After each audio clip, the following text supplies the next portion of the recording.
होणार नाही. उत्साह खूप छान आहे, खूप छान वाटतंय. मी सिंधुदुर्गचा जावई आहे, त्याचा मला अभिमान आहे. तुम्हाला बघून खूप छान वाटतं.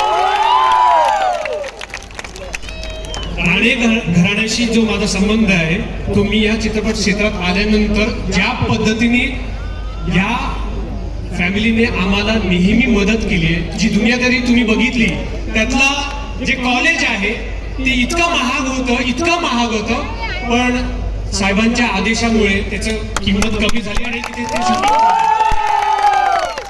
MBBS पिक्चर आला होता, त्याच्यामध्ये भाडं खूप वाढलं होतं, पण साहेबांच्या एका फोनमुळे कमी झालं आणि तिकडे शूटिंग होऊ शकलं. आणि तेव्हापासून मला त्यांच्याबद्दल खूप आदर आहे. दरवेळेला ते नेहमी चौकशी करतात की काय कमी पडतंय, काय हवं आहे. त्यांनी जे थिएटर तयार केलं त्यानंतर तर मी भारावूनच गेलो होतो, त्यासाठी सुद्धा मी इथे येऊन गेलोय. पुन्हा एकदा तुमच्या सगळ्यांचे आभार, धन्यवाद. असंच प्रेम राहू द्या. दुनिया गोल है जिंदगी झोल है, दुनिया गोल है जिंदगी झोल है. निलेश साहेबांच्या नादा लागायचं नाही, त्यांच्या